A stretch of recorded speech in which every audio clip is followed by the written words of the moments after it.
Hello and good day, my beautiful friend. It's King Gabriel here.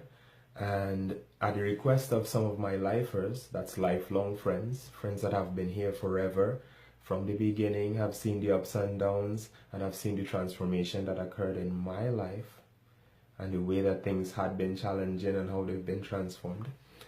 I am putting out a series on a weekly basis that is going to allow anyone interested in transforming any situation in their life to do so easily and enjoyably, right? So the basis of this will be several inserts of teachings that will allow an individual to transform consciousness, right, which is what we're dealing with, and allow the individual to make that change without any added fear or without feeling as if he or she has to move away from any beliefs or religious understanding that he or she may have. Okay, so this is the move we're gonna make, and it begins with this is the foundation. Without the foundation, the understanding that is later can be perceived as fearful. So I really want to set up the foundation well, and if you're ever going to look at any of these videos, it would serve you, it would be best if you would actually go back to the beginning, make sure that the foundation is straight, even though you think you know everything, because a lot of people out there have done a lot of work and they think they know everything. But if you do know everything, then everything would be flowing exactly the way you want it to. So maybe it's wise of you to go through the information in a way that even if you know it already, you can absorb it in a different way that might shift the context slightly and allow you to have the maximal effect from the work. So just follow with me, pay attention, have some fun if there's fun to be had, and we could have a good time in doing this. Now, this teaching is going to be familiar to some of the teachings that are around somebody nowadays already, but you'll find that the foundation of it is different, as well as the result that you get from it will be significantly different, because there are gaps in some of today's teachings, and I'm going to fill in the gaps. That's what's going to happen, right? So here we go. We're going to start with the law of reversibility. Now, this was taught way back in the 1930s and 1950s. Neville Goddard taught it and a few other teachers, but I feel to mention just Neville Goddard at this time. He was responsible for bringing about the law of assumption and bringing that into the awareness of many people who had no idea about it. Of course, a lot of it was rejected because of the heavy focus on the Bible as it is and verbatim as it is, okay, in terms of literal translation of it.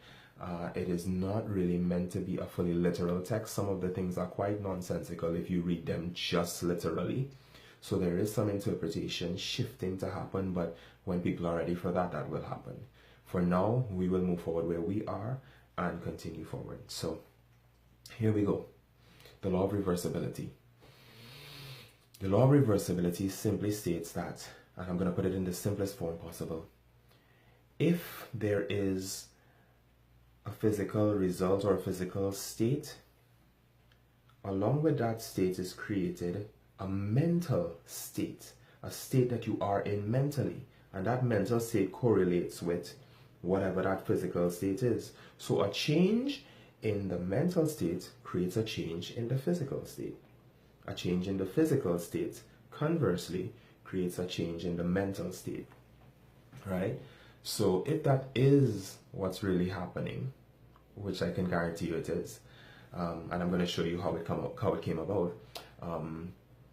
Let's say you have a locomotive and you're throwing coal into that locomotive, into that train to get it moving. And that energy of that coal, the heat energy, is being converted into mechanical energy for the train to start moving.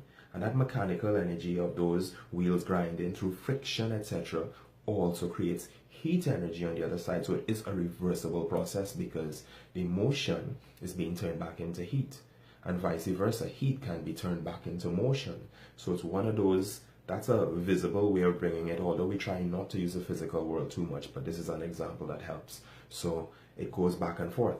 Just like that, if we are creating a specific outcome through our consciousness, which is what we're experiencing, Then, if we shift our consciousness, then the resultant state will change. And if we're in a state that we truly believe and we're all absorbed in it and we see it as reality, then that state will have us shift our consciousness to it, goes back to that. Because if we believe that's real, then the effect it has on us emotionally and mentally is going to transform how we think about that. So then there's this back and forth relationship going on. And I'm going to show you in all this how to become not swaying back and forth anymore, but stay still and go forth. No more back. Because the world's information is not necessarily to create an emotional shift in you. You have the power to control your emotions and your thoughts. So through that power, you can create the necessary state that way, which is where the difference between being indigenous or being endogenous comes in. An indigenous being is something that belongs to a specific area in the world.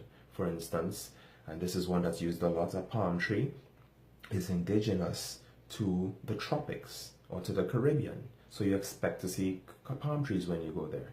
But you don't expect to see a palm tree in, let's say, Alaska or somewhere that's really cold. Although millions of years ago, maybe there were temperature changes, etc. But right now, you don't expect to see that. So that is because it is indigenous to that place. There is also another term which people are not as familiar with called endogenous, which is more on a biological level, which is the introduction of, let's say, a cell to, let's say, stem cells or something that are not yet formed.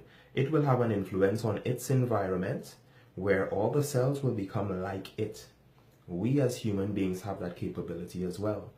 We can be transferred to another place, and if we're holding who we are strongly and being still in that, we can transform that through our vibrations that we emit to everything around us. That is consciousness. So we have the ability to transform any situation anywhere we go, right? And that is where the law of reversibility comes handy, because we know that through our consciousness, the situations that seem so real, seem so permanent, seem so stable, are able to be transformed, right? So where you are right now, whether it's a good or bad situation or whatever, as you have most likely judged it at this point, it is able to be transformed, but not while you're paying attention to it as you think it is. It appears that way because of the fixed thought in your mind. But it is not that way. Nothing here is. There is nothing in this world of changes that is. You plant a plant, it grows, it dies. You build a building, it stays there for a long time, longer than most people's lifetime, but eventually it must crumble to dust. Eventually, given time. So time is a factor that's in this world, and time is the factor of change. Change happens here. Change is natural here. All right, and when I say here, I'm referring to the world of physicality that you get to experience presently. The body seems to age and die and all of that stuff. All those are changes. So change is expected. So you can't expect anything to be stable here. And as it changes and you pay attention to it, you could either allow yourself to change with it, your mind, or you can allow yourself to recognize that it is part of the ever-changing thing that is here. And this is why it's sometimes referred to as illusion, because it's not fixed, it's not permanent. It appears to be fixed, but it's not. It's an appearance. So understanding that allows you to go back inside and recognize that, hey, why am I getting all worked up over these changes? It could be good, it could be bad, it could be happy, it could be sad. Doesn't matter. All of it is the same thing. That is sanity, and that's the beginning of sanity, I should say. So understanding that allows you to be more related to the cause of things, to recognize that your consciousness will be first cause. And being an endogenous being, you can then affect your environment. And not effect, like some people say, affect your environment. Have an effective change to the environment. And so the beginning of that is understanding the equality of the inner and outer worlds. There is a world within you, a world that is unseen by the eyes, but is seen within your mind. For instance, if I were to tell you right now yellow banana, you would see a picture of a yellow banana in your mind, or an orange banana, or a green banana, whichever one I say, it's there. You can picture that. Where is that? Can you see that with your eyes right now? Is it around you somewhere in your environment? No, but you just pictured it in your head. If I say red car, you probably think of a Ferrari or something like that. It's there, it's red, you see it. Where do you see that? You're not seeing that physically, but you're seeing it because I said it. This is where true seeing takes place. It is not with the eyes. The eyes perceive what the mind has already created and put out. So the mind pushes itself out in a sense for experience. And you then witness that through the eyes.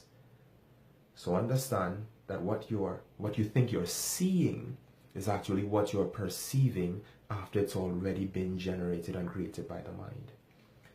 So just the understanding of this puts you in a different place, because you realize that the things around you are not coincidence. They are not happenstance. They don't just happen randomly. They just happen because that's where your mind is focused. Even dealing with the body. Sickness itself and all these different things that we encounter are not random. They are things that we have generated in consciousness, but we may have forgotten because they're so long gone. We may have done it a long time ago and not even thought of when we did it. It may have been a reaction to something that we saw, something we experienced, something that we believed but didn't realize that we were accepting at that time. So it's of value to you to pay attention to what is within your consciousness, to understand that, and then to move forward, knowing fully well that from this point that you are in, right? And when I say this point, I'm setting a limit here. Forget that limit. There is no limit to you, just so you know. You are limitless. You are a limitless being. Your mind does not start here and begin here. Your mind is actually timeless. It goes on and on. All right? When people ask me how old I am, I will have to say eternal, because that is true. And it's not random. It's not just me saying that because. It's me saying that because that is the truth. And I will say nothing else. Right? And it's the same for you. But we'll get to that.